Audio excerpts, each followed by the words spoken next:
Well, that didn't go to plan, did it? I am shocked. About a month ago, I was telling you all that I thought Chelsea were going to win the league. I certainly don't think that anymore. We got it wrong. We have so much to talk about. I'm really going to get into it. I think we have to give Mikel Arteta credit. I thought he was brave in his selection, made some very bold decisions, and we have to acknowledge that. We're also going to have a long, detailed conversation about Kai Havertz and Timo Werner, because their form has been very detrimental to Chelsea's aspirations this season, and we need to solve it. Those two were bought in. They were bought in as the big money signing to take Chelsea from young pretenders to title contenders. And I actually think that the two of them are holding us back at the moment. It's really not good enough. Before we get into it, though, I have to say that I'm delighted to announce that I've partnered with Nerf for a series of videos throughout December. They have made some fantastic content ahead of the derby today with both the Chelsea players and the Arsenal players. And actually, if you have a look at some of this footage coming up, you'll see that Saka and Abraham were both on target today, and they're both on target in this clip. Have a look. Oh, shaky. Oh!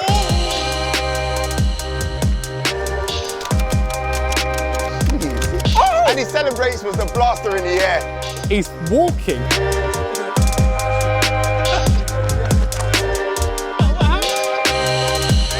That's what you're gonna do? No. There we have it. The Ultra One Blaster does look superb, and make sure that you check out the link in the description below to have a look at the brilliant content that Nerf have made. You can see all of the videos on there. Make sure you check it out. Now we're going to have to go into this. I mean, the first thing to say, it's not sour grapes at all. I thought Arsenal got it right. I thought a lot of what Arteta set up to do came off, and I think Chelsea were pitiful. But the first thing I've got to talk about is Tierney dived. It wasn't a penalty. There's no way that was a penalty. Reece James got it wrong. Reece James was on the wrong side. He was found out. Tierney did very well to get there, but he went down with no contact. VAR looked at it, and I cannot understand how they've managed to deduce that it's a penalty, having slowed it down. I don't really blame Tierney for going down there. That's kind of what you do in that situation. And the game has pointed people into that decision. If you get the wrong side of the defender in the box, you're kind of encouraged to go down because that's the way the rule's set up. But Reece James has been caught on the wrong side. He's been found out. He's been beaten. But ultimately, he didn't foul Tierney. So, I mean, it's not sour grapes, but it's minorly annoying because ultimately that has had a huge impact on the match. You know, obviously goals have massive ramifications for the scoreline. So going a goal down in that nature was fairly disappointing. But I think what we also have to acknowledge is that Arteta was very brave today. He was actually braver than Lampard. I think what Lampard did was rush our fullbacks back into the starting lineup. You know, there was talk about Reece James being injured. There was talk about Ben Chilwell not being fit for today. Both had a bit of a rough ride. I thought Saka gave Chilwell a bit of an education. It was a real dominating performance from Saka. Ben Chilwell couldn't get near him, really. And on the other side, Reece James conceded a penalty. So we rushed our fullbacks back. I understand why Lampard's done it. You know, particularly on the left side, we don't have any cover. Marcos Alonso has fallen out with Lampard, and Emerson Palmieri is not a footballer. So I understand why we've rushed Chilwell back, but it's cost us. Arteta, on the other hand, was so brave. He dropped all the big names. All the players that have let him down this season, they were dropped. Very decisive from Arteta and deserves a lot of credit for it. He started all the youngsters and a front three of Saka, Smith Rowe, Martinelli. It's exciting for Arsenal. And this is what happens when you play. What happens when you play the kids? The kids are up for it. The kids want to play. The kids have fight, tenacity, heart, spirit. And you know, if you compare that to what we've seen, the senior pros at Arsenal over recent weeks, Pepe, Willian, Aubameyang, you know, it was chalk and cheese. So I thought Arteta did really well there. And yeah, it was a shame because we would have dominated a midfield had Dani Ceballos been playing in it, but he wasn't, which was minorly annoying. But as much credit as you're going to give Arsenal, and I have done that, I have acknowledged that Arteta was good, today's result was because of Chelsea's failings. Chelsea got it so wrong. It was flat, it was uninspiring, it was heartless. If you look at our last, what's that now? We've lost 3 away games on the spin. We've taken 3 points out of 4 games, which makes a mockery of me saying we were going to win the league about basically as that run started. Yeah, man, God, I didn't even realise that. That's just kind of come to me during this video. But yeah, we've just got it so wrong on so many fronts, and I think a huge problem to this is it's our German contingent. You know, these players came into the club and they were going to elevate everything. Timo Werner, we beat Liverpool to the punch. We got hold of Timo Werner when Liverpool were desperate for him, apparently. Kai Havertz, I've seen nothing in Havertz to suggest what we've heard about him. Some fella whose opinion I had put a lot of esteem and faith in genuinely told me that Kai Havertz was one of the best products to come out of Germany for the last 10 years. On for a Ballon d'Or, he reckons. Mate. I mean, I think today typifies it. A massive match, away, in a London derby, against Arsenal, on Boxing Day, everything to play for. Off the back of a London derby, win against West Ham, but in the middle of a bit of form that has been very shoddy. You know, 2 away defeats in a row. Need to go for it today. One of these massive signings can't get in the starting lineup, and one of them is hauled off at half-time. That's terrible, isn't it? Timo Werner has now gone 10 games without a goal. I mean, this is a player who's come in, and look, I love Frank Lampard.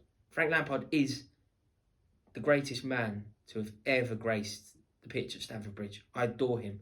I'm so happy that he's our manager. He has my full, unanimous, unadulterated support. But I never want to see Timo Werner on the wing ever again. He's not a winger. He can't play there. It upsets our rhythm. And I think that Frank Lampard now needs to be really brave and decide what does he want to see from Timo Werner. All 3 centre-forwards at Chelsea have played up front and they've all had varying degrees of success. Olivier Giroud wasn't really in Lampard's plans, but played himself into his plans, made himself undroppable, scored 4 goals away from home in Europe, including a perfect hat-trick and a penalty. He has to be in consideration. Tammy Abraham has led the line well on occasion. Timo Werner has led the line well on occasion. But none of them have made that position their own.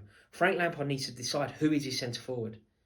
And if it is Timo Werner, fine, play him there. Let's play him every week as centre-forward.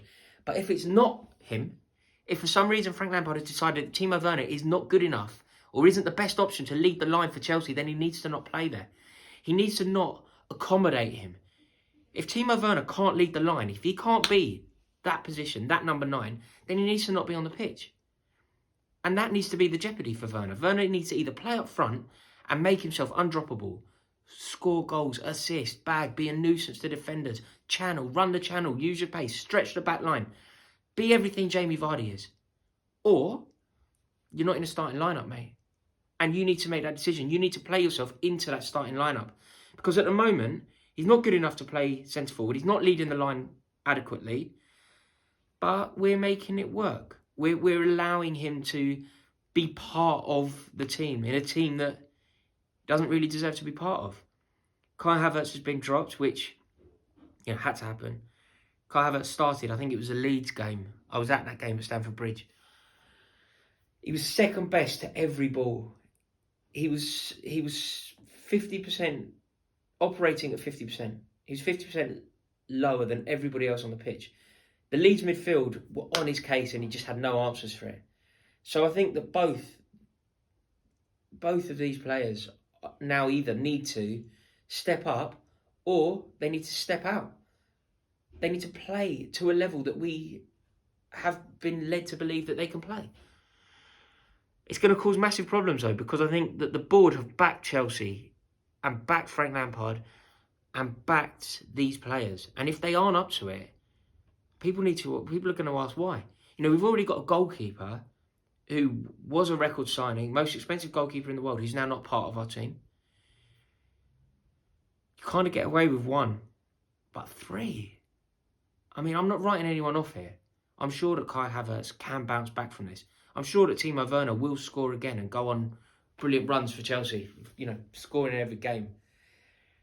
But my lordy, that feels a long way away at the moment. It really does. It hasn't been good enough, and there were massive mistakes made. Rushing the fullbacks back to fitness, error. Starting Timo Werner on the wing, error. I really don't know. I really don't know what to do because, you know, we've got a game in about 48 hours' time, and that's going to be so tough. And if we lose that, we've lost 3 out of 4, taken 3 points. I mean, at what point, people use this term slightly flippantly, but at what point does it become a crisis? At what point do we need to start asking very serious questions about these players? Because at the moment, I'd say that they are on the precipice of a disaster. You know, we beat West Ham recently. The game finished 3-0. 3-0 actually feels quite generous. But we shouldn't be losing to this Arsenal team. This is the worst Arsenal team for about 2 decades. It genuinely is. And Chelsea are in quite a good place at the moment, really. You know, the squad are good. The squad is refreshed. We've got a man in charge who we adore. Everything is set to win a match like this. A one-off, an anomaly you can kind of swallow, but I mean, if it goes wrong in 48 hours' time, I'll probably be doing a video saying Chelsea crisis, won't I? That's enough of this anyway. I'm going to go and hit the wine and the cheese board. Merry Christmas all.